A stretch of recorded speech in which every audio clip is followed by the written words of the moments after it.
So good afternoon. My name is Jen Pearl, and I'll be moderating this afternoon's panel. The second panel of our international conference entitled The Beauty of the Diversity of Cultures. In just a few minutes, we're going to play a short excerpt of Lyndon LaRouche speaking in 1995 at the Vista Hotel in Washington, D.C. In this clip, he is speaking about a musical composition entitled Jesu, Meine, Freude, which means Jesus, my joy, by Johann Sebastian Bach, which you're going to hear some selections of in a little bit.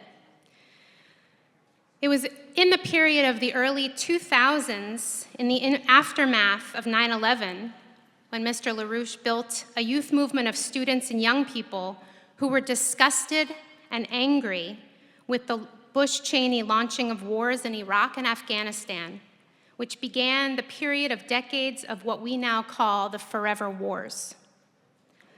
LaRouche's idea was to absolutely stand up against these terrible things, but also to build a movement of young people who could be philosopher kings in the face of evil, and most importantly, not be defined by the terrible current outlook and culture, but to create a new and better vision of humanity. Therefore, while we were out organizing in the streets, we were also studying Kepler and Bach to understand how to come to discover something, not by somebody telling you, but by going through a process of discovery in your own mind. This Jesu, Meine, Freude composition by Bach was the foundation of that intensive curriculum that he launched. Because it is a choral piece, it requires many voices singing together to convey one intention.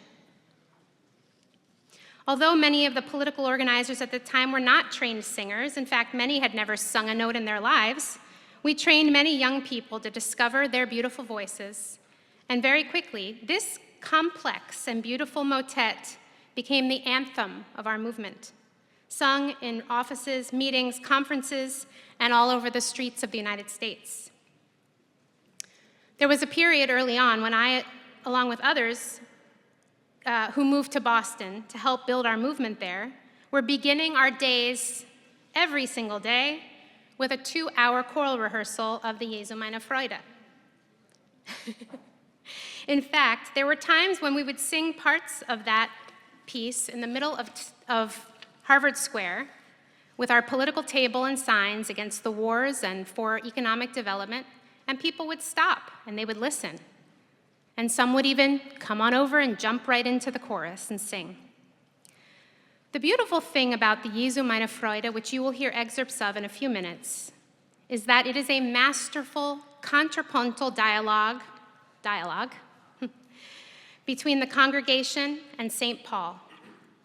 The congregation, or the people, are represented by the singing of 6 chorales. The chorales are modeled on the original church hymn, whose melody is always heard in the first soprano, but underneath that melody, the rest of the voices are weaving a beautiful transformation through dissonance and resolution. Excerpts of St. Paul's letters to the Romans are set to music by Bach and inserted between the chorales as a way of uplifting, organizing, and challenging the congregation to be better. This motet is truly a microcosm of what culture should be. In a few minutes, you will hear a selection of those chorales developed by Bach in a really unique way. And you'll hear one of those pieces set to St. Paul, which is for all women's voices, from St. Paul 8:2, which says, "For the law of the Spirit of life in Christ Jesus has set you free from the law of sin and death." Immediately following that piece, you will hear Trotz, which says, "Defy the old dragon, defy the jaws of death, defy the fear of them, rage, world, and quake. I stand here and sing in certain peace." Those words were certainly the words that Lyndon LaRouche lived and led by, and we should take to heart as well in this fight for a beautiful humanity. And with that, now we can go to the clip. Thank you. One of the things which was most delicious was we stopped in Leipzig, and I had a very unusual experience in the sense of participating for several hours in auditing the rehearsal of the Thomaner Corps in Leipzig. And then the next evening, at the evening Vesper service, hearing the performance of the complete repertoire for that week at the service and being able to compare what had been gone through with the rehearsal and what was heard in the evening. Now, let me just qualify for those who may not know it. Some of you here do know this. The Thomas Cathedral Choir is a separate school, has been in existence since the year AD 1212. It has, according to all reputation, an unbroken singing program that it would sing every week on Friday evening at Vesper service. And that's been going on since AD 1212. The nearest thing they had to a break was in the middle of the Black Death in the middle of the 14th century, at which point they were down to 3 boys because the Black Death was killing off the singers, but they still sang. So the word is that they've sung for almost 800 years. Now, the discipline is tremendous. The cantor who was conducting the performance is himself a product of the school and was a very trained musician, about 40 years of age, but a full bearer of the tradition. Let me just identify the tradition, and then I'll come back to in due course how it bears on here. Every week, these boys, who range from 7 to about 18, that is, it's a secondary school program, they are chosen for their voice and their musicality. But they're given a full gymnasium education, like a secondary school, from that time until they complete graduation. Their musical work is done as a part of the total program of studies. Each week, from the beginning of the week until Friday, 4 days a week, normally, except this particular week where they only had 3 days because of a holiday. 4 days or 3 days a week in this case. They start from scratch with a completely new repertoire for that week's Friday evening Vesper service. They learn from scratch. They then perform on Friday, and the following week take up a complete new program. So in about 3 years or so, they've gone through pretty much the entire Bach motet and cantata repertoire. And they won't forget it, I assure you. They never will forget it. I saw the performance. Not only are they well trained, but this particular discipline is very important. I've seen perhaps not as many rehearsals as some of you have seen, but I've seen a number. And I can tell you the density in the rehearsal, the density of direction was about as intense as I've ever seen. But the boys were responsive and trained and able to do it. During the 3-hour rehearsal, there was a break of about 15 minutes, in which these very serious, intent young boys and older boys, sitting in their chairs, cross-legged otherwise, but nonetheless singing and very intent in the most professional manner, suddenly turned into boys, fresh boys. And they raced out of the area into the yard, played soccer, then came back in as fresh as they had left and sat down sedately, or as sedately as boys can do, in their chairs, and they concentrated totally on what they were doing. So it was total concentration and total training and a masterful direction. Now, the particular work, which was the featured work of the Friday program, which they were rehearsing this Thursday morning when we were in there, Thursday noontime, was Jesu, Meine, Freude, which is one of the most difficult motets to perform adequately, not to perform it, but to perform it adequately in the motet repertoire. It has challenges in there which are rather astonishing. The boys were learning it. The direction was intense. The management of the direction was intense. Nothing passed. Everything was corrected. Diction, approaches, everything was involved. The following evening, I missed the intervening rehearsal, which was done as the dress rehearsal in the morning on Friday. But we were at the evening rehearsal, and I tell you, one of the few times in recent years hearing a musical performance, the tears came spontaneously flowing out of my eyes. Couldn't hold them back. the performance was magnificent. Everything that they had been taught, that they had rehearsed, every correction came through in the performance. And better, of course, much better. The boys came in intent. There are about 80 of them. Two groups, the young boys who were the pre-voice change and the young men who were the older after voice change. They came in with a canto behind, every one of them fully concentrated as a musical performer, prepared to perform. And that moment of total concentration that's required before you've got the idea of your composition in your head, before you start to perform. They came marching in with that idea in their head, a full program. They performed with precision, with shaping of tone.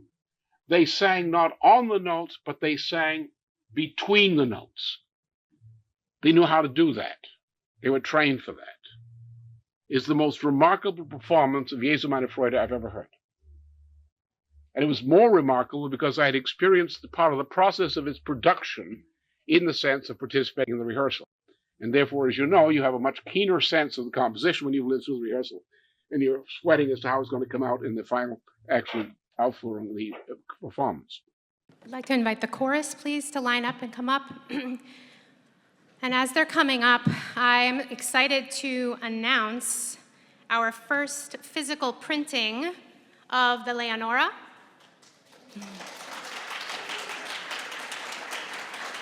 This is the spring 2025 edition, our Art, Science, and Statescraft magazine. In here you can find various articles on Lincoln, a recent work by Helga Zepp-LaRouche, some new articles by some of our younger members on Poe. You can purchase a copy of this at the lit table, a physical copy for $20, or you can get a digital copy by becoming a recurring Schiller Institute member for $5 a month. So.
Thank you, Schiller Institute Festival Chorus and Maestro John Sigerson.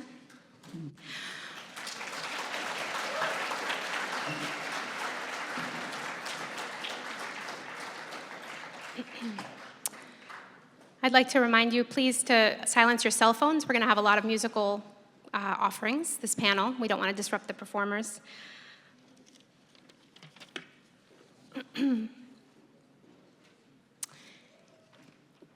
It is now my deepest honor to introduce to you the founder of the Schiller Institute, who will be addressing us from Germany, Helga Zepp-LaRouche.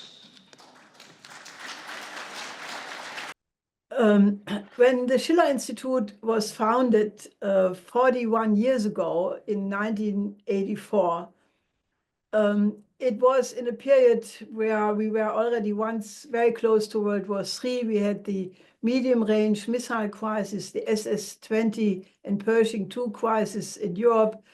And, you know, there was a period where hundreds of thousands of people went in the streets against that. And we had a turmoil on both sides of the Atlantic, nothing compared to now, but it was a period of crisis for sure. So I had the idea that we needed to have a think tank to celebrate the art of statecraft.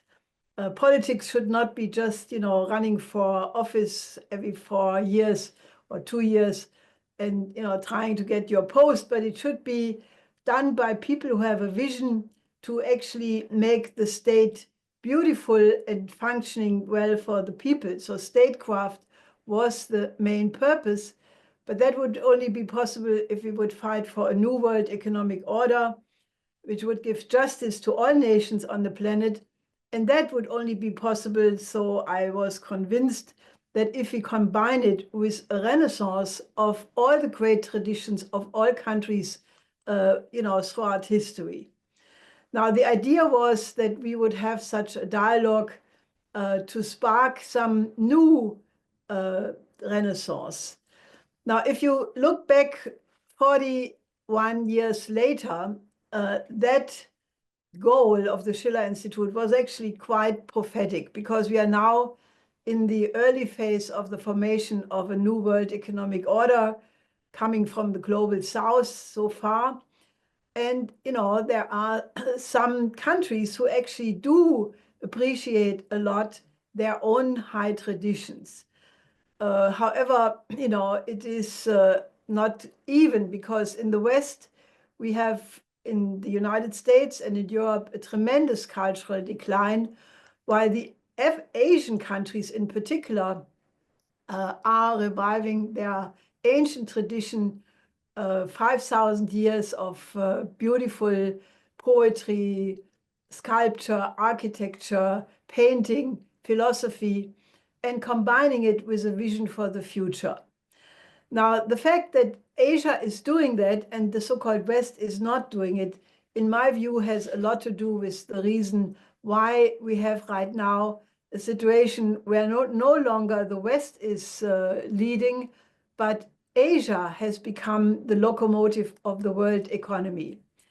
You look at the culture in Europe and the United States, you see a lot of drugs, drug violence, video games, video violence, school shootings. You have a mostly degraded culture coming from Hollywood. In Europe, it is a little bit different, but not better. It's just a different emphasis. The present Russian foreign minister, Sergei Lavrov, already a couple of years ago, in his New Year's address, said that, you know, this has to do everything with the fact that the West has abandoned Christian values and replaced them with post-Christian liberal values, with the idea everything is allowed, everything goes. So he basically said that, you know, the West is relentlessly trying to impose these Western values to all non-Western countries. He said, these are probably not the values espoused by the grandfathers of today Europeans, but something new and modernized, a free-for-all, I would say. They are radically and fundamentally at odds with the values handed down from generation to generation for centuries in our country, which we would like to cherish and hand down to our children and grandchildren. When during foreign policy battles, we and many others face a demand to accept these new post-Christian values, including permissiveness and universality of liberal approaches to the life of the individual, I think it is indecent on a human level, but in terms of professional diplomats, it's a colossal mistake and a completely unacceptable overestimation of your influence on international relations. Now, the end of the Cold War, when the Soviet Union disintegrated, led to an exuberant reaction by the side of the West, especially the neocons on both sides of the Atlantic. Francis Fukuyama famously even talked about that the end of history had come. And what that meant was that now communism basically defunct, at least in the Soviet Union, that liberal democracy would spread all over the world into all continents, combining liberal democratic systems, neoliberal economics, plus naturally the liberal values of woke culture, the LGBTQ, plus many, many other letters in the meantime. And they tried to spread that to Russia, to China, Hungary, Africa. And there was a complete rejection by all of these countries because they regarded it as completely contrary to their own ancient traditions of thousands of years. Now, the British, who have been using these degraded liberal cultures to manipulate and, sort of nudge the populations into a system of belief where they could control them more easily, they have been deploying this, like all empires before, very consciously. Now, one of the leading mouthpieces of the British Empire, Lord William Rees-Mogg, who was the editor or the publisher of the London Times, I think, for a long time, he once criticized Samuel Huntington, who had famously put out the book, The Clash of Civilization, where he had predicted that unavoidably it would come to a clash between Christianity, Islam, Hinduism, and Confucianism. And he advanced the notion that the real conflict would play out instead between the old values of Christianity, Islam, Hinduism, and Confucianism on the one side, and the new values of the New Age neoliberal society and modernity. And that is exactly what we are seeing worldwide. Now, if one listens to the representatives of the rules-based order, the world now is divided between democracies and autocracies or dictatorships. Now, the British method and the oligarchical method has always been to manipulate populations.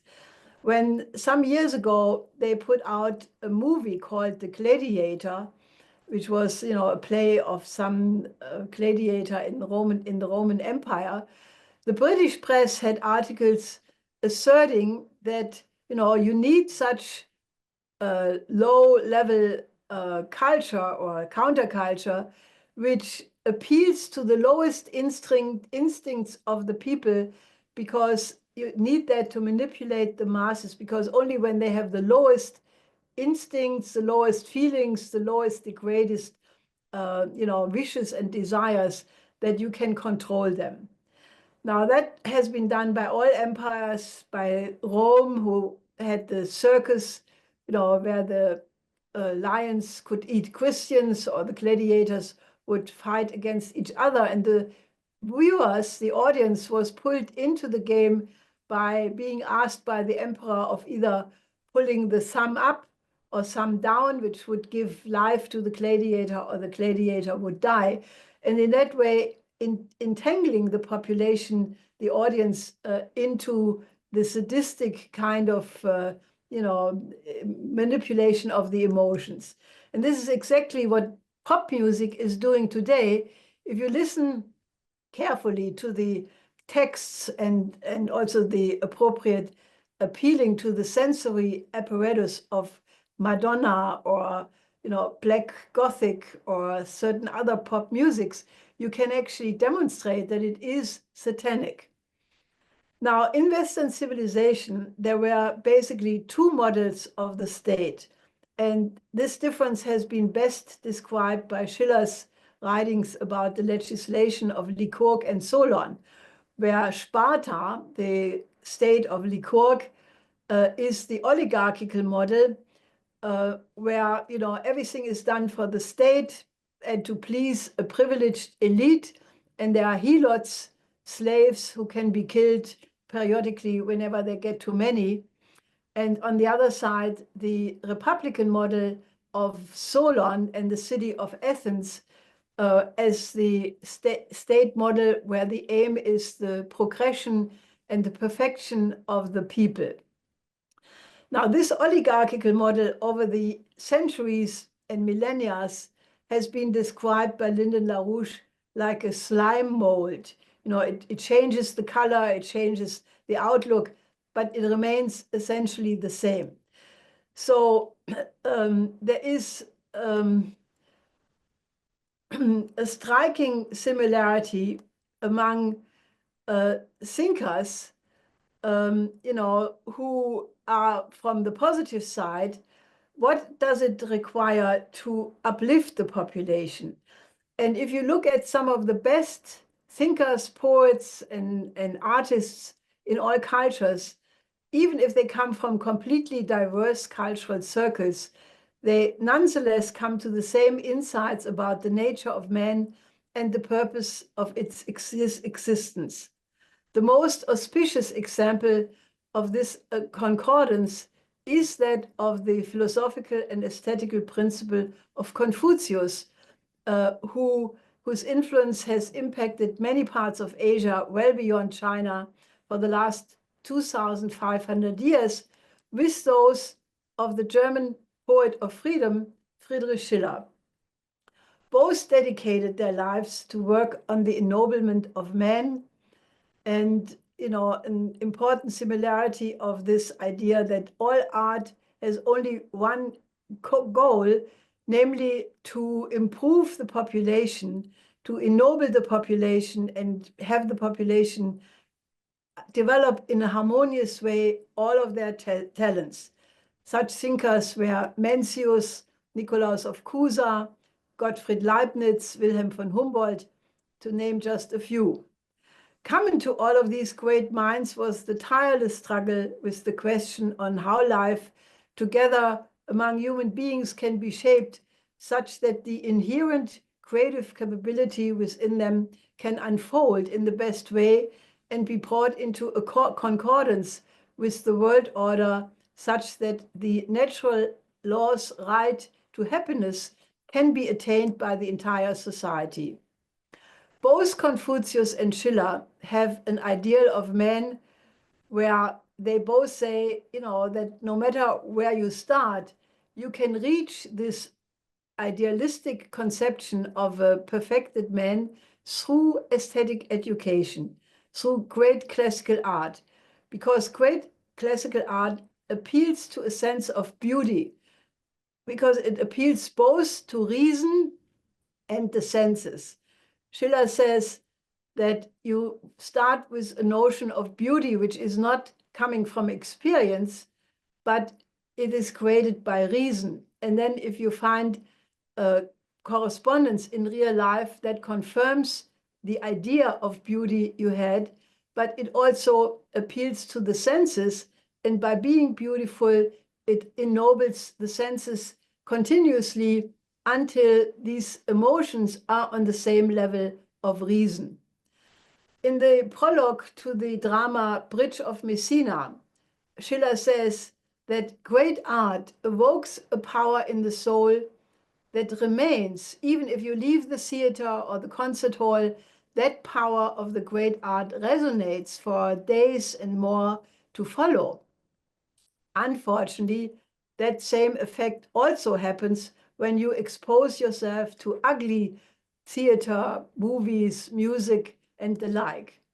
This is why Plato said that children should not be permitted to watch plays of the Greek tragedians, because he said that the absolute bloody and many times violent scenery would hurt the soul of the children. Now, if you apply that today, the children have no chance with the video game violence, with the internet access to the most perverse contents. But, if you now look at the result of these two, let's say, two models of either letting everything go in the West or trying to ennoble the population, if you look at the result, well, the countries who promote the high expressions of traditional cultures, like Asian or African societies, you see that they bloom and blossom. And the West, with the so-called post-Christian values, the outcome is clear. The West is inflicting its own demise. So what is the remedy of that? Now, the West has to undo the many layers of cultural social engineering, where a whole topic would be the manipulation of the Congress of Cultural Freedom, which was a gigantic CIA operation in the post-war period, working all over the world, but especially in Europe, but also Asia, Africa, United States. And it tried to absolutely consciously cut the people from the roots of their classical culture and replace it with atonal music, 12-tone music, all kinds of modernistic paintings and culture, and eventually ended in wokeism and the present Dadaism, deconstructionism, where you can do anything and it's called art. So obviously the only chance we have in the West to undo the damage this neoliberal so-called culture, or better counterculture, which started with the rock sex counterculture in the 60s or 50s, which Lyndon LaRouche, by the way, was the only person who clearly recognized the long-term damage this would have on the cognitive potential of the population, and absolutely go back to our best traditions, all the Renaissances, the classical periods, especially of European culture, but also reviving the great traditions of all other cultures. And that means we have to revive the works and contributions of what has been slandered as the dead old white males and females for that matter. And we need a renaissance of the best all cultures have produced. Now, Tsai Yuan-pei, who was a Chinese person living from the end of the 18th century into the 19th century into the 20th century. He was the first education minister of the Republic of China under Sun Yat-sen. He had actually taught for several years in Leipzig, where he acquainted the aesthetic education of Schiller and Humboldt, and he brought it back to China by mixing it with Chinese ideas. And he basically introduced the concept of aesthetic education into China. He came to the conclusion that any progress in the history of mankind only happened when one culture encountered the best products of another culture or civilization, and they had basically a dialogue among them.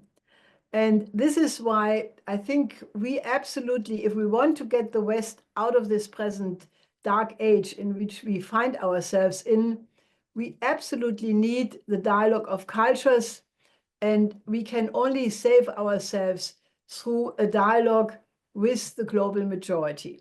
And that is what I wanted to tell you.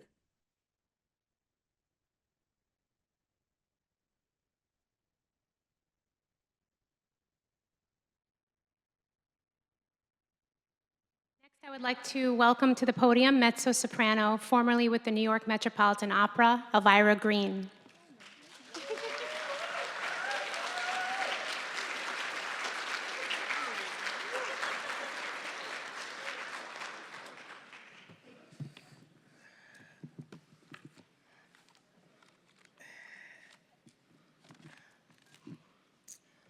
Lift every voice and sing till earth and heaven ring with the harmonies of liberty. Let our rejoicings rise high as the listening skies. Let it resound loud as the rolling seas. Sing a song full of faith that the dark past has taught us. Sing a song full of the hope that the present has brought us. Facing the rising sun of a new day begun, let us march on till victory is won. What I would like to discuss is the role of beauty in adversity, or how to be an angel in darkness.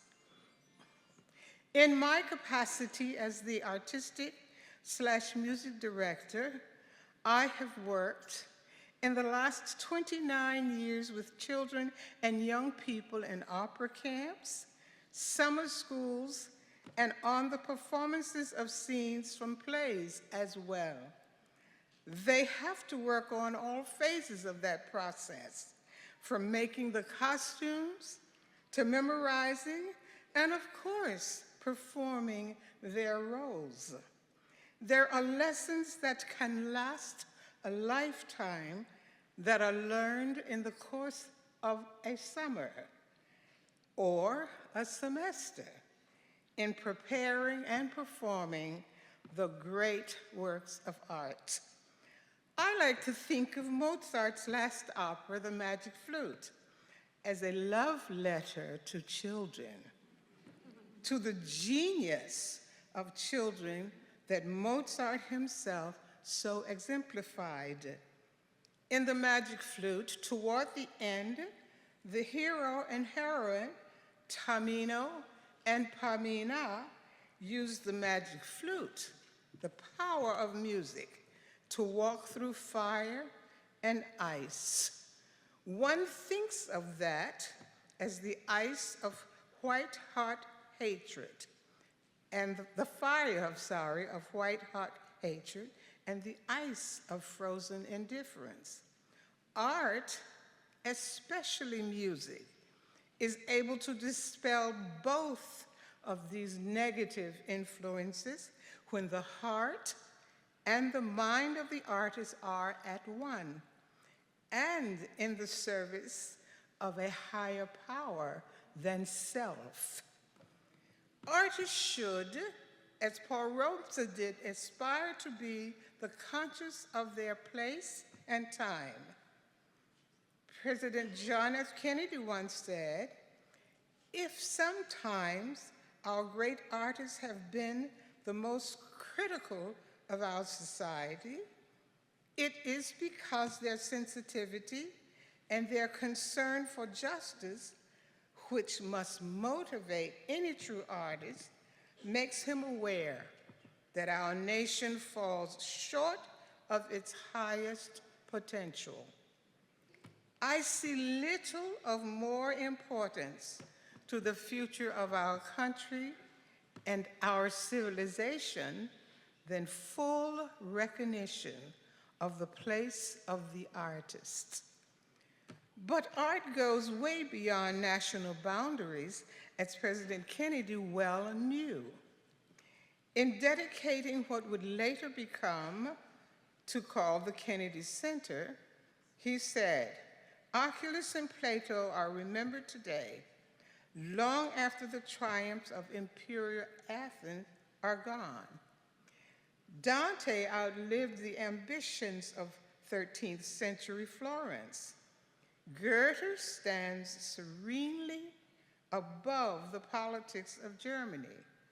And I am certain that after the dust of centuries has passed over our cities, we too will be remembered not for victories or defeats in battle or in politics, but for our contribution to the human spirit.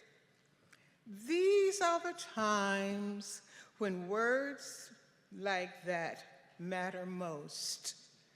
These are the times when poetry, even more than prose, matters most. These are the times when the power of music to move people from the inside out proves to them that they still have an inside. That ice of indifference and the fire of hatred are like scales which can fall away from the heart when the breath of music is breathed into it. Dry bones must be watered. They can be refreshed by the water of truth, the water of love, by the water of justice. Quote, "Let justice roll down like waters, and righteousness like a mighty stream." End quote. A king once said. Should artists be the conscience of America, as the saying goes? It's a tough job, but someone has to do it. How tough is it? The classical artist of African American descent has had to embody that artistry as well as confront that responsibility in a unique fashion. 100 years ago, the great tenor Roland Hayes, which I will say at this moment, whose daughter, Africa Hayes, I have the honor of chatting with every 2 weeks at 96 years old. Roland Hayes was critiqued by some of his contemporaries for sounding too white. When he appeared in concert in Berlin, Germany, on May 10th in 1924, however, he was loudly booed by the 1,000-person audience. That continued almost 10 minutes, during which Hayes stood with his head up, his eyes closed, and said nothing. As the noise quieted, he signaled his accompanist to begin.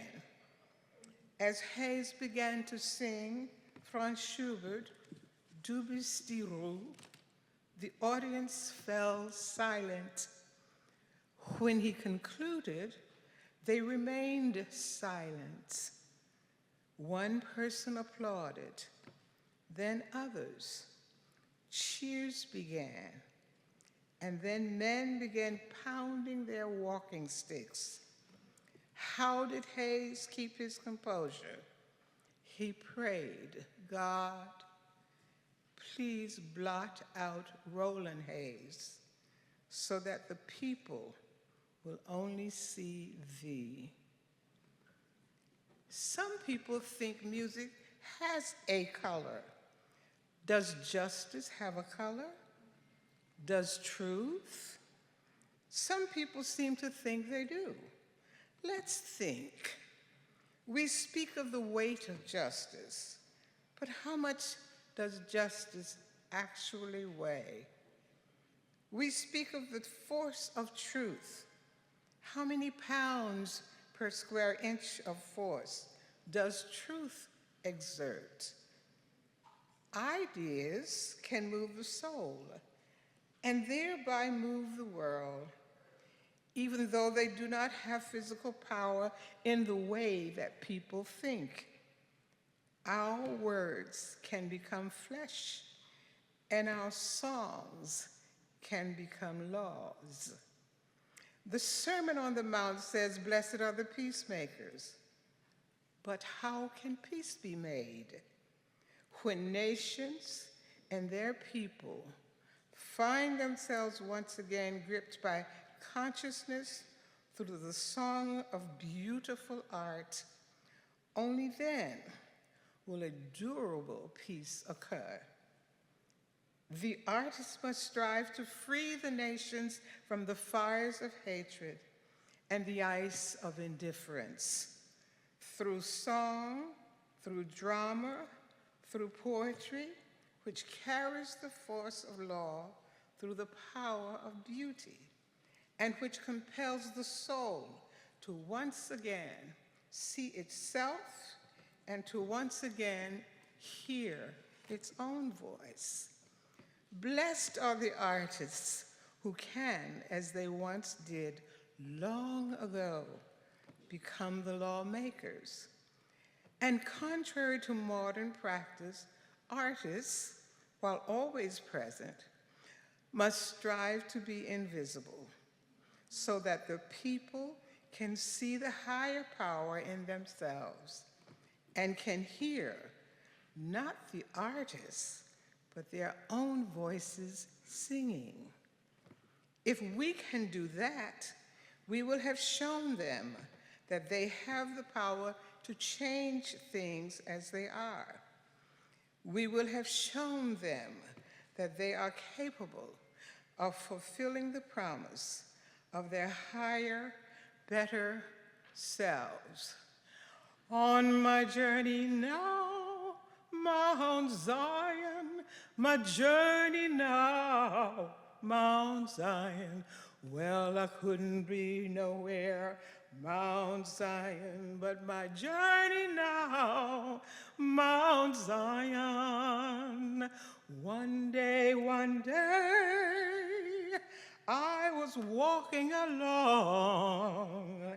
Well, my soul got happy, and I was singing my song. On my journey now, Mount Zion, my journey now, Mount Zion.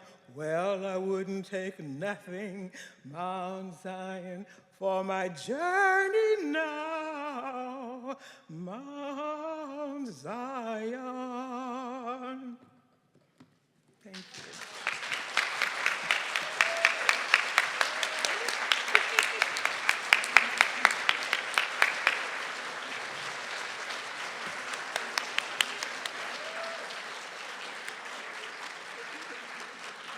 Thank you, Elvira. That was beautiful. Thank you. Next, I'd like to welcome to the stage my dear friend, current president of the Schiller Institute in the United States, Megan Dobrodt.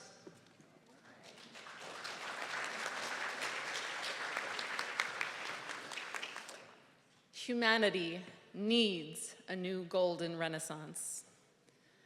Helga Zepp-LaRouche first introduced to me the idea that a renaissance doesn't just happen. It doesn't come along as an accidental blessing of the tides of history. A renaissance is made. It is created by the intention and passion of those who become convinced that mankind's nature is more noble than its current condition.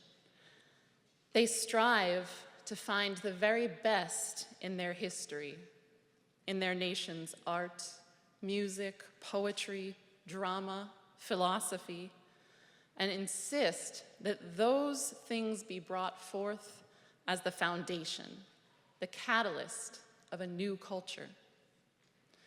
There have been many beautiful Renaissance periods in human history. The Islamic Golden Age, beginning in the 8th century in Baghdad. The Andalusian Renaissance of the 10th and 11th centuries in southern Spain. The Sung dynasty's Confucian Renaissance, beginning in 11th century China. And the Florence-centered Golden Renaissance of the 15th century, to name a few. We, today, have the potential to unleash a Renaissance greater than all of those.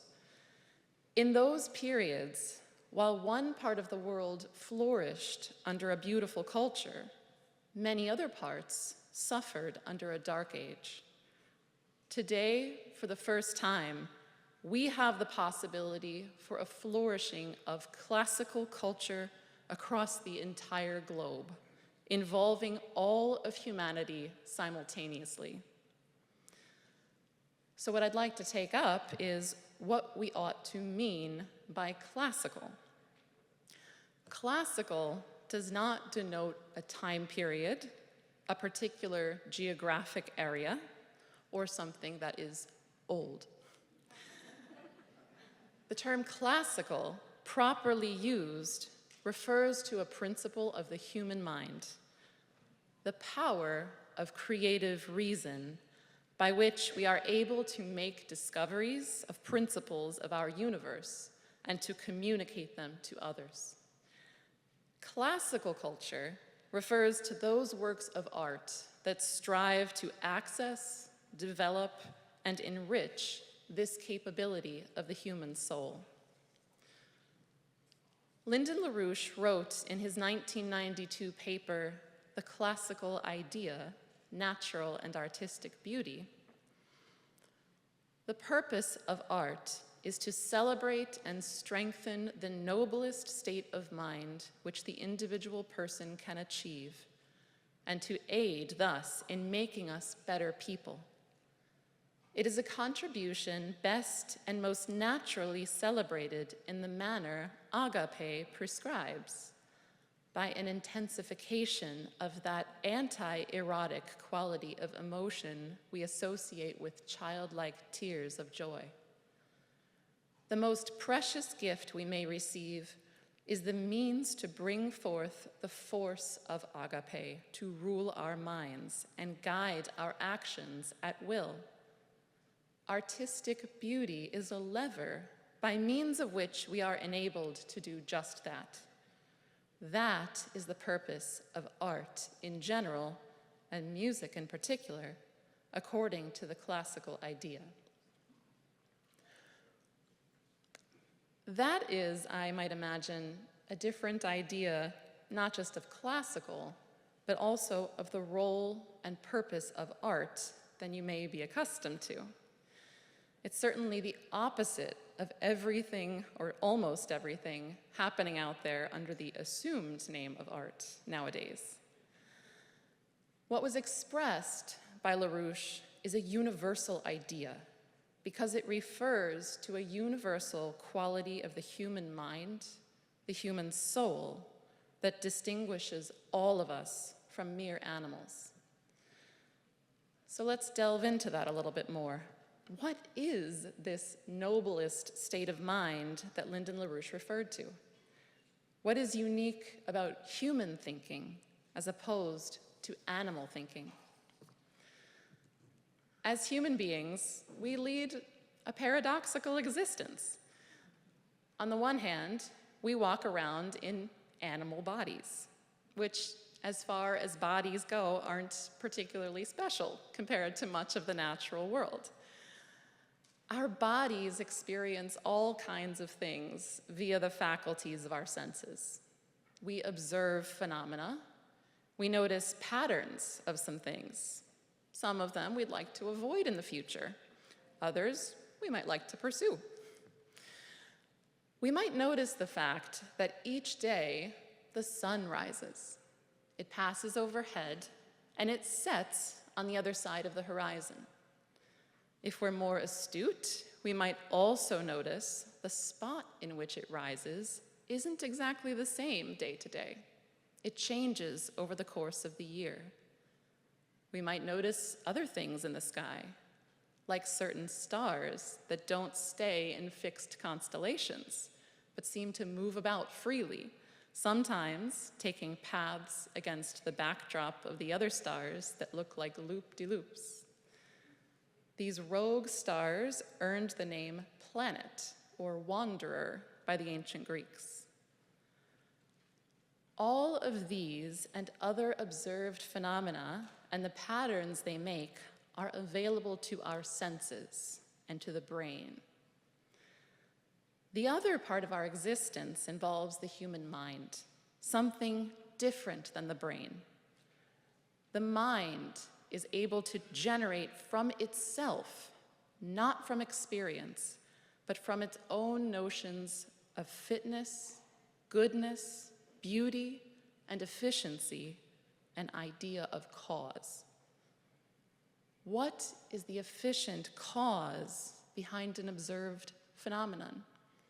Why are the planets moving at all? What is the efficient cause behind a multiplicity of related and paradoxical phenomena? Cause is not something you can see. You can't touch, taste, or smell it. Cause is an idea.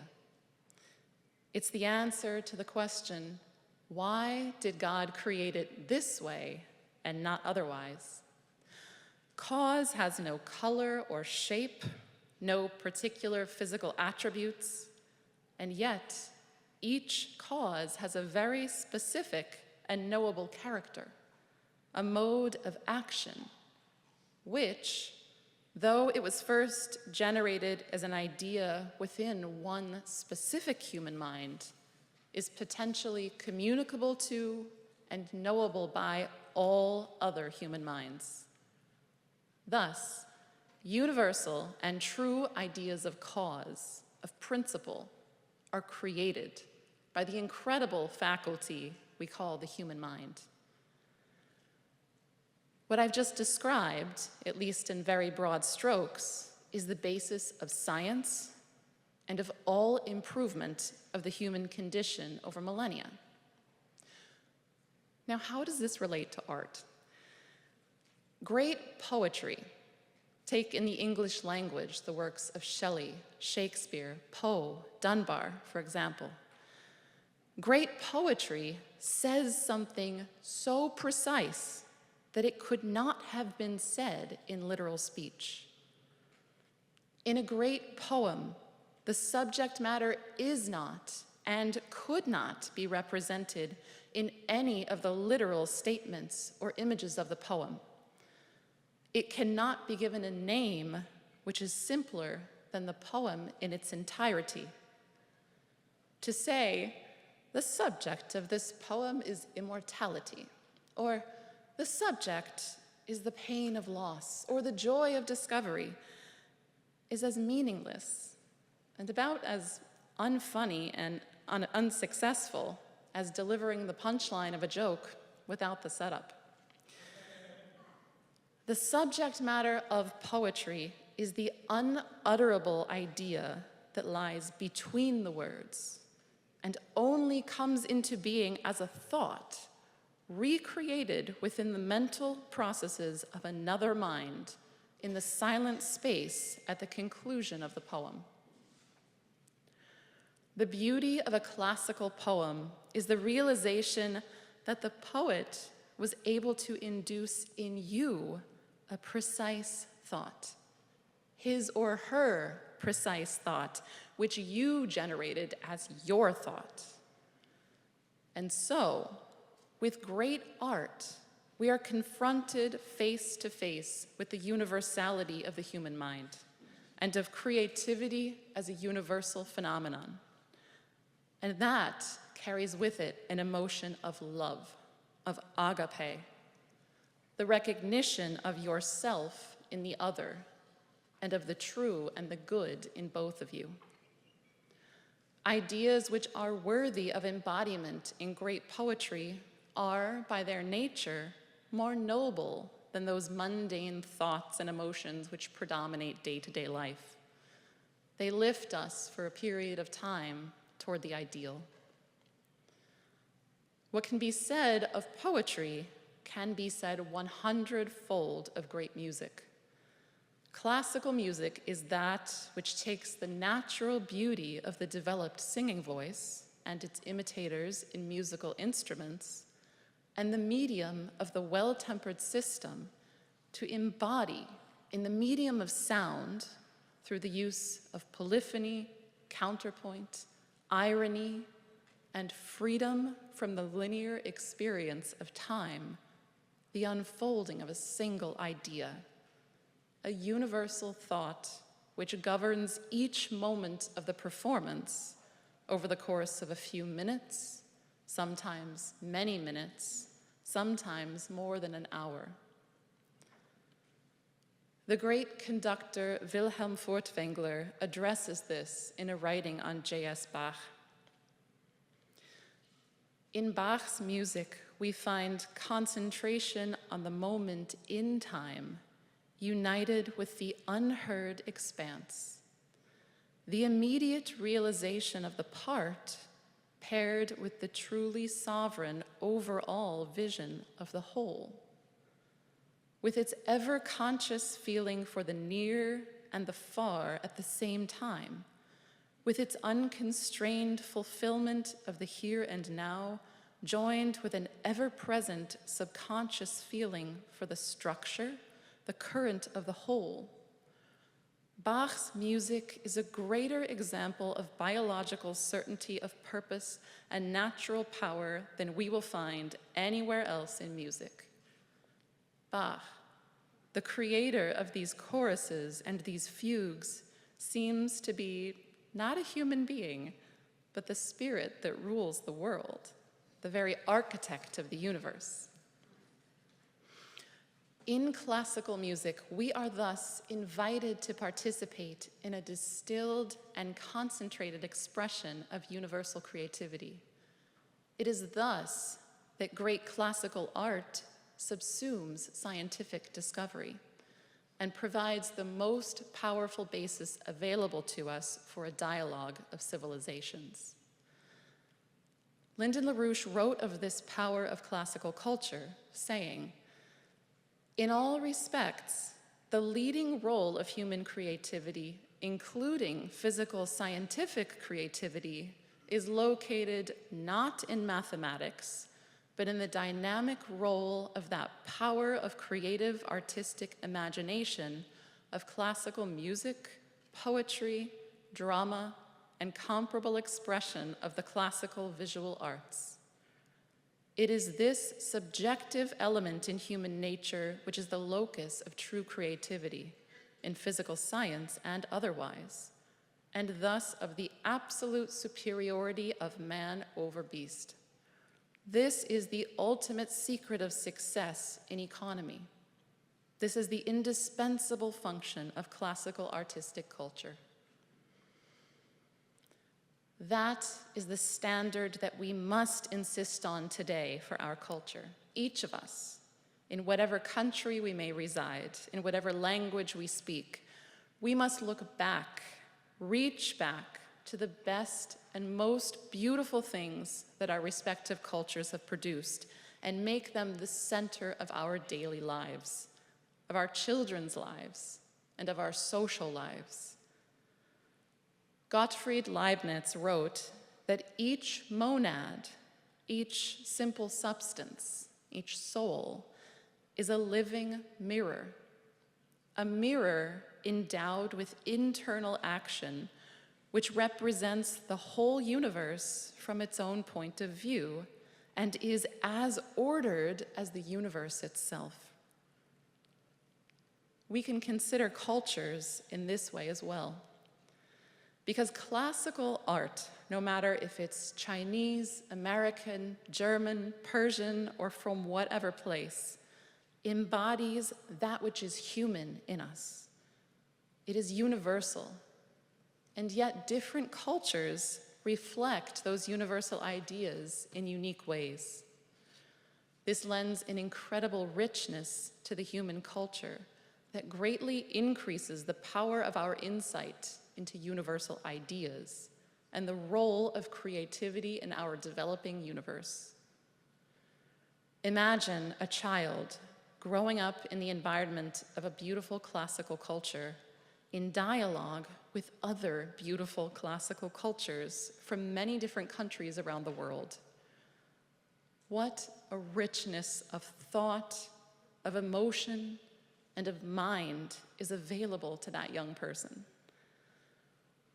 I am fully convinced that humanity is on the verge of a completely new epoch in our development, one in which we will leave behind forever the childhood diseases of colonialism, war, underdevelopment, and poverty.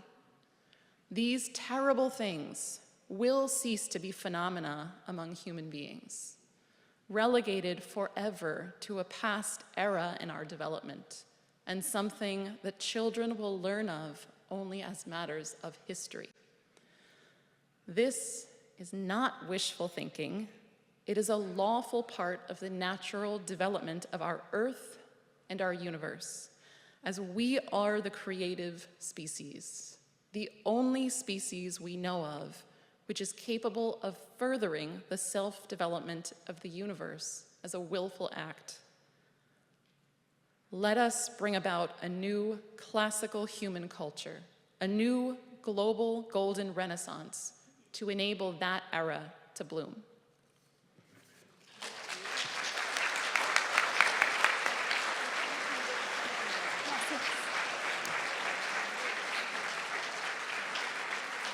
Thank you, Megan. Due to some time constraints of some of our musicians, I'm going to swap the program around a little bit. As you see in your program, we are going to take a musical trip around the world now, and through the world and through time, and hear a diverse program of traditional and classical music from Albania, Iran, China, Brazil, from Mozart, Rachmaninoff, and Brahms, to continue to foster that dialogue of culture. Our program will begin with music from Albania, and then we're going to have Ruijia and Yulin after that. I'm just going to swap some things around, okay? Our program will begin with music from Albania. Soprano Feride Istogu Gillisberg is a leading member of the Schiller Institute in Denmark and founder and head of the Lola Gjoka Society in Denmark. She began the Lola Gjoka Society to revive the spirit and preserve the history of the first Albanian pianist and folk song arranger, Lola Gjoka, who was at the center of a cultural renaissance in Albania in 1932. Following Feride, we will hear from Chinese mezzo-soprano Ruijia Dong, who is currently pursuing a Master of Music at Mann's School of Music, and tenor Yulin Wang, pursuing a Master of Music degree at Manhattan School of Music.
Liebevolles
Herz.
Thank you. Thank you for your beautiful offerings. We are now going to take a detour trip to Iran, where we will hear Dr. Nader Majd and Dr. Ali Reza Analoui. Dr. Majd is the founder of the Center for Persian Classical Music and was born in Sari, Iran. Began studying and playing the santur, or Persian hammered dulcimer, and violin at the age of 6. Dr. Ali Reza Analoui, born in Isfahan, Iran, began playing the tombak and daf, pre-Islamic drums of Persia, at the age of 10. As a young musician, he performed with many prominent Persian musicians and is the founder of the Sama ensemble. Please welcome them to the stage.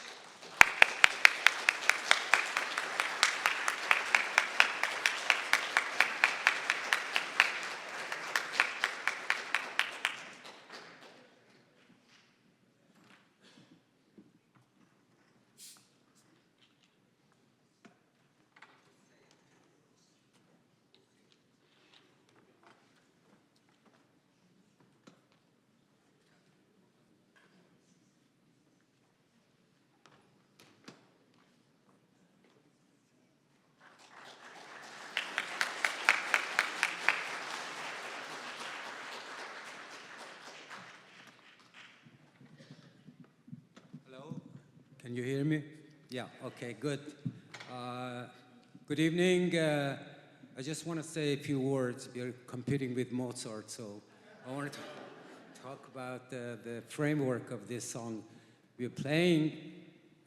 Because of the existence of the quarter tones in the Persian classical music, we have more scales than in the Western music. We have 1 major and maybe 3 minors and so on. But we have 7 scales and 5 subscales and 440 segments that make up the scale. And our music is not tonal, it's mostly modal. And this, the framework we're playing tonight goes back to 2,500 years ago. At the time of the Sassanid dynasty, they used to have music for each day of the week. And they were called 1 Goth, 2 Goth, and Goth meaning the verses of the Zoroastrian religion at that time in Iran. So this is the framework for the 3rd days of the week, which is called 3 Goth, okay? I hope you enjoy it. Thank you.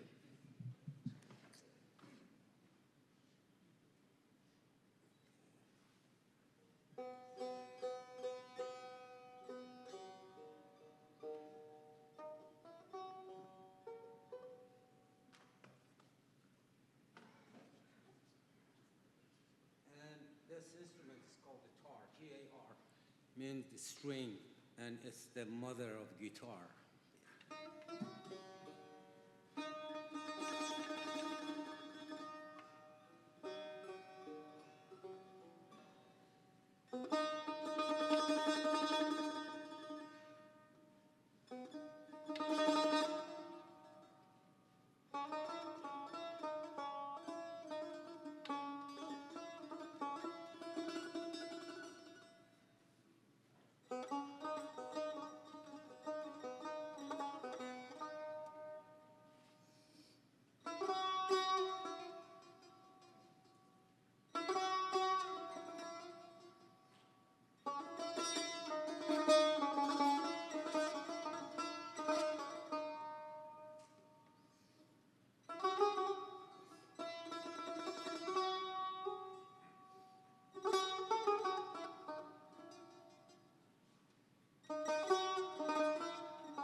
Thank you very much.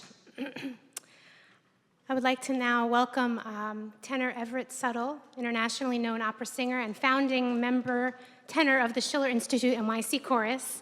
He will perform 3 pieces and will be joined by soprano Michelle Aaron for Schwesterlein.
Azulau, Azulau, companiero,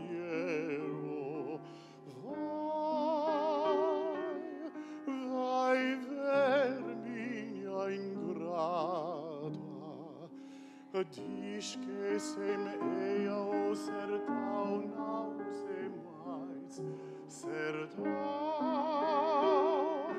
Ai, vou azular, vai contar, companheiro,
Schwesterlein, Schwesterlein, wann gehen wir nach Haus?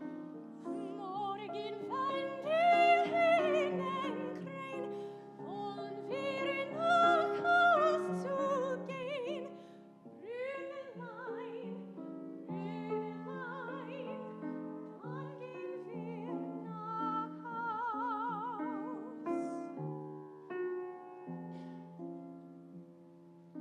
Schwesterlein, Schwesterlein, wann gehen wir nach Haus? Morgen, wenn der Tag anbricht, behend die Freude nicht. Brüderlein, Brüderlein, der fröhliche Braus.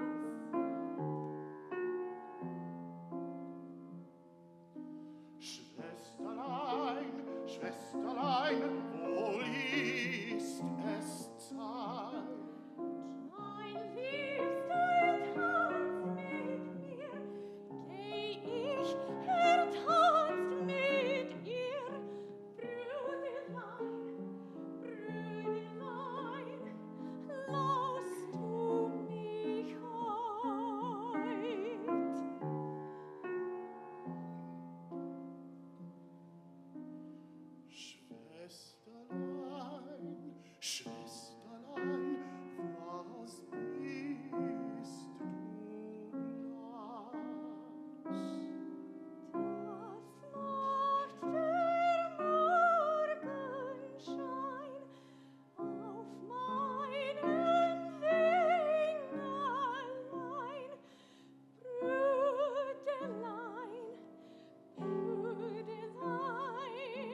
thank you to all our musicians today. I'd now like to welcome John Sigerson, the Director of Music for the Schiller Institute, up to the stage. Now it's your turn to sing.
When Lyndon LaRouche started the Manhattan, what he called the Manhattan Project, which also included building a chorus, he said that we needed about a chorus of about 1,000 people. And so this here is a good start, I think. Because when we're talking about music, I just thought that the best way to really get a sense of it is to do it. And I want to involve you in that. Before I ask you to stand and sing, I'd just like to mention a couple of things. I hope that all of you have in your hands this score that was handed out to you. If not, you can ask somebody to get it for you. A couple of comments just about these things, these printed things. These are footprints of footprints. By that I mean that this is just a writing down of a description of sort of what it's supposed to be like, which is then made into sound. But I want to tell you a secret that, and I think Megan indicated this quite well in her presentation. Music is not sound. And to say it's just between the sounds, well, let's just look a little bit about that. What it really, yes, it's between the sounds, but it's everything that isn't the sounds. For instance, an interval, right? You think of an interval in music, right, which is going either up or down. And when you're thinking you've got a note, and then you're singing another note, but there's an interval between the two notes. And your mind actually, I mean, you can sit there and wallow in the beauty of the first note, and then wallow in the beauty of the second note. But that's really not the point. It's the question of the movement from one to the next. How you do it, how beautifully you do it, how well you do it, and how well in tune it is as well. So all of those things add up to what you really call harmony. That is, there's a misconception that harmony is somehow something static. And it has to do with chords and things like that. No, harmony is movement. It is motion. It is the motion of development and the unfolding of an idea. And the reason why I picked this particular piece is because it's able to give you access to that unfolding process by actually doing it. Mozart wrote this piece. It's called Ave Verum Corpus, a Hail True Body, and which is about contemplation of the body of Christ on the cross. And he wrote it in July 1791. It was just about bare 6 months before he passed away.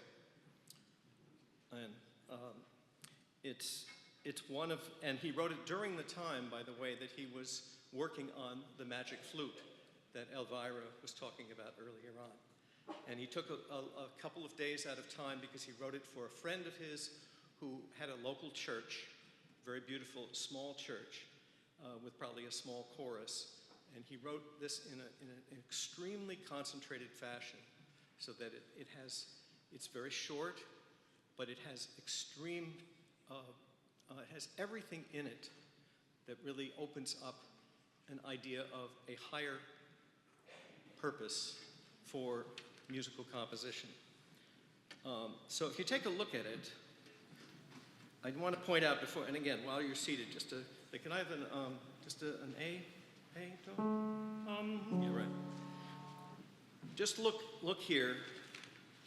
You have soprano, alto, tenor, and bass, because it's 4 parts. So, and those are the 4 basic types of human voices that we have now on Earth. It'll be interesting to hear to know how that's going to work on Mars, given the gravity and so forth. Things might change quite a bit. You might have different types of voices because of the whole way things work. But for now, we have sopranos, altos. Most children they're born, they grow up as sopranos, and then their voices change and unfold to these other different types of voices. I want you to look at the very first 2 notes. Once again, is that it? Yeah, right. Just look at that first note. No, let's look at the 3 notes. Don't sing it, but I'm just gonna Ave. Okay, that's 3 notes, right? Ave. And it's 2 different intervals. 3 notes, 2 intervals. So when you're thinking of this one, if you're thinking about, don't just sing, I'm gonna sing note 1, note 2, note 3. Think of interval 1 and interval 2. That's one of the first things about singing beautifully music, is that you don't think about notes. You think about everything that isn't the notes. But these particular 3 notes, or these particular 2 intervals, are very interesting. And they fascinated other composers as well. The first note, the first interval, Ave, is going up what's known as a 4th. 1, 2, 3, 4. And then the second one is a descending 6th. 1, 2, 3, 4, 5, 6. So 1, up to 4th, down to 6. And Mozart wrote this. I'm sure that people knew about it, this little piece. It became very beloved very quickly. And the first person I know to really work on it well, to get inspired by just these 3 notes, is Beethoven, where he wrote a beautiful song, which I've sung a number of times, which is called An die ferne Geliebte. And it's in a slightly different key, but it goes, Auf dem Hügel sitz ich spähend. Same tone, ta-di-dum. Then, a little bit later on, Schubert came up with, said, hey, these are great three things too. So let's try that. Du holde Kunst, a beautiful ode to art. Oh, you beautiful art. Another beautiful song that everybody should learn. So just these very 3 notes already open up something that obviously inspired many of the greatest composers, Western classical composers. But then let's look at the next so-called measure, which is Ave. Here's something very interesting. Brings up many implications. First of all, you're going down Ave. You're going down what's called a half step, in half steps. So it's 3 notes again, but 2 half steps. This time equal, but they're going down in ta-di-dum, like that. And he could have written this. He could have written this song. Ave, ave, verum corpus. It sounds nice and so forth, right? But he added that middle note. Ave, ave, which is like something that throws things a little bit off and tells you that there's something else going on here. And indeed, if you play that against the bass line, which is let's all sing, let's do this. Let's just sitting down. Just go, first of all, everybody just go, Ave, Ave, and hold that middle note. Ready? Yeah.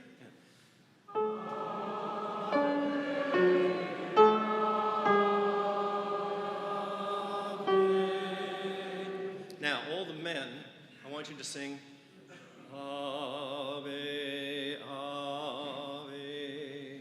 Just that. It's the 4 notes, the same note. That's the lower D there. Ready?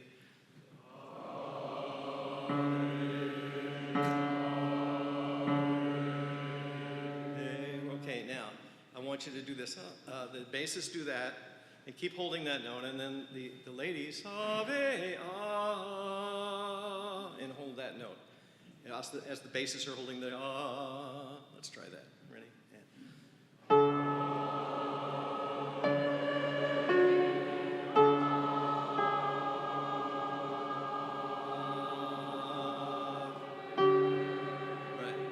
Some people call that a dissonance, but what it is, it's one of the, it divides the octave equally. Right, and then it's da da dee da da da da dum, da da dee da da dum. And it's an area of instability.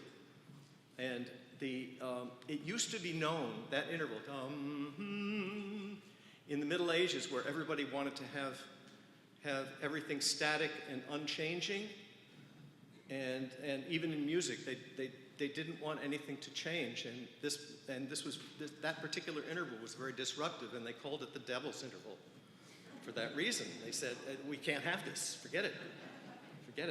So imagine that, and just a few centuries later, composers being composers and realizing that they wanted to, we needed to actually develop this medium of music, and especially J.S. Bach, he went crazy on this so-called devil's interval and turned it into the angel's interval. So that's the first thing about it. But now bring another aspect of it. When you're doing da-dee-dum, well,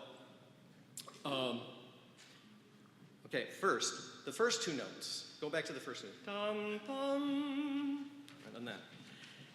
To turn at your page, if you look at top of page 4, the very last 2 notes in the soprano, right, in more. In more. You see that? In more. And notice that's a different interval. That's a 5th. 1, 2, 3, 4, 5, as opposed to the opening, which is 1, 2, 3, 4. Okay, that's the first thing. Mozart set this up, and that's called, it's actually an inversion in 2 different ways, the 5th and the 4th.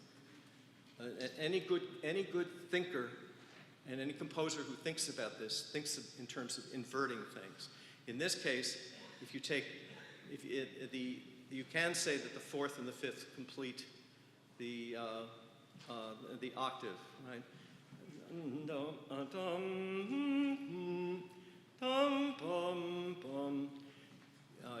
You have it can complete but it's also a kind of inversion as well. Now, again, the second one, I don't want to talk a lot about it, but the second one is, if you look what happens right after that, and again, in fact, that on page 4, in more. Well, what's that? Isn't that ha-da-dee going down? Instead, it's moving up. No. And indeed, that's the top of the piece. And that's the piece that begins to sort of fill out the entire piece in a very beautiful way. What I'd like to do now is let's just sing just the melody. Everybody can just sing the melody. It's a beautiful melody. It's not too high. Notice that this doesn't even go into the 3rd register. This just goes into the 1st and 2nd registers. So it's not that difficult even for people with lower voices to sing. So let's try it. And we'll just sing Ave Verum Corpus. Oh, let me just see the words. Natum de Maria Virgine, right, born of Virgin Mary. Right. Vere Passum, right, he died. Immolatum, and injured, right, in crucem, on the cross for us, pro homine, right? And whose side, huius latus, perforatum, is perforated, and from unda fluxit et sanguine means, and it from that side flowed water and blood. And then the last thing is est nobis pregustatum. This gives us a foretaste of our trial of death, by which is meant, in a literal way, it's a foretaste of the great banquet of heaven that is in front of you after death. But I think that it's not just a question of dying, and then it's not an image where you just go in and then you have a lot to eat when you go to heaven. I think it's a much higher idea of a delicious sweetness of truth that awaits your legacy, because the sweetness is of who you are is what you leave behind you, and the good that you leave behind you. So let's just try it. Ave Verum. Okay, ready?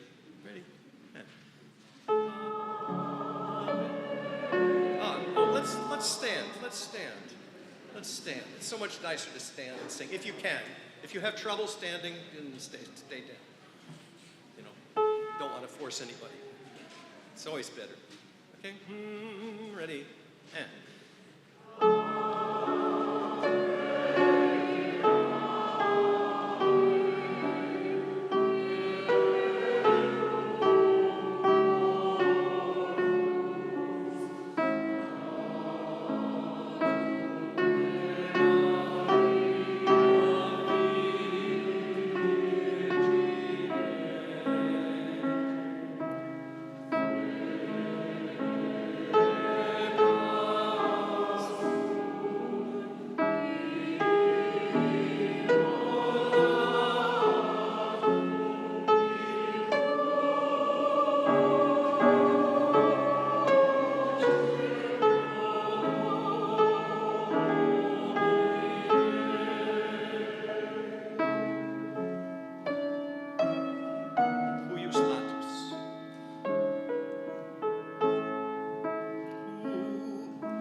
Let's everybody sing the bass line. So you can do the bass line. It's easy. Just follow along. It's in a different so-called clef in a key, but it's basically pretty easy to follow. It's moving along. It's mostly dum, bum, pum, pum, pum. Okay, ave, ready? Yeah.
piece, notice da da da dum. Isn't that interesting? Dee da dum. Think of na dee da dum in the B opening. This is da da dum, but also going in contrary motion, in inversion. Na da dum. It's happening both at the same time. So let's try to put that together. Men, you can all sing the bass line. Ladies, you can sing the things, or anybody who wants to sing soprano. Okay, ready? Let's try it. Okay, let's do the opening.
Start on the same note.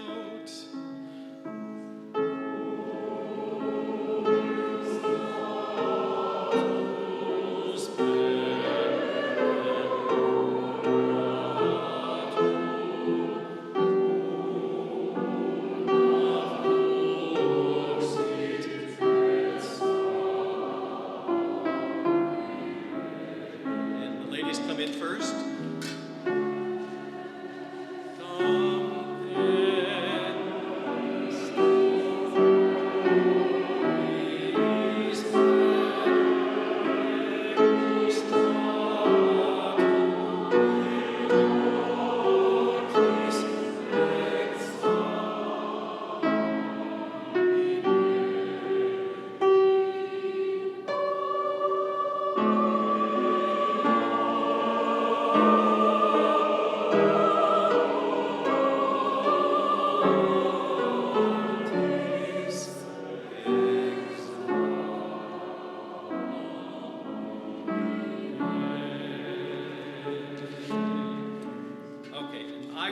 That enough people here know the alto and the tenor lines. So I'd like those people who know it, I'd like those people who know it to do that, and we'll do it one more time with all four parts. See if we can do that, okay? So it's altos, tenors, basses, sopranos. Okay, here we go. Ready?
Beautiful.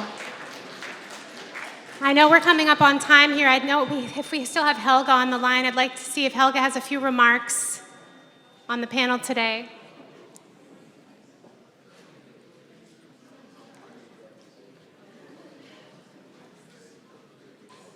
Would you like to make any remarks? Well, I think that you have just experienced, there is an echo. I think you have just experienced with the Ave Verum what it requires. And I think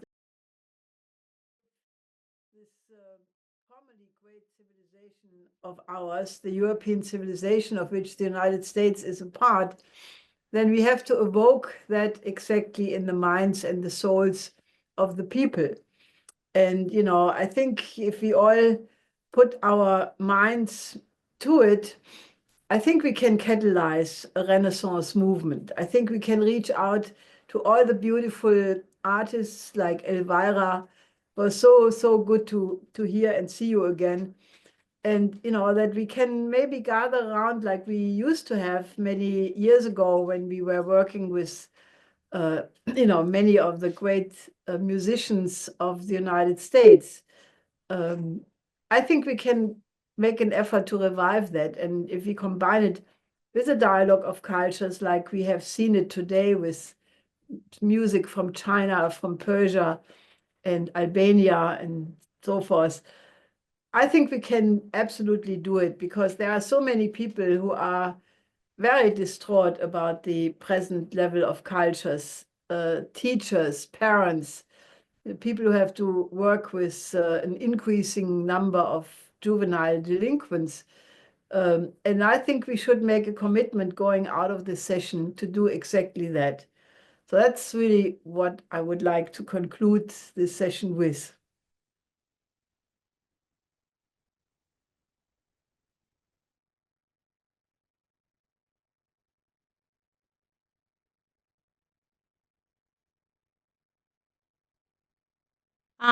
We will see you at 7 o'clock.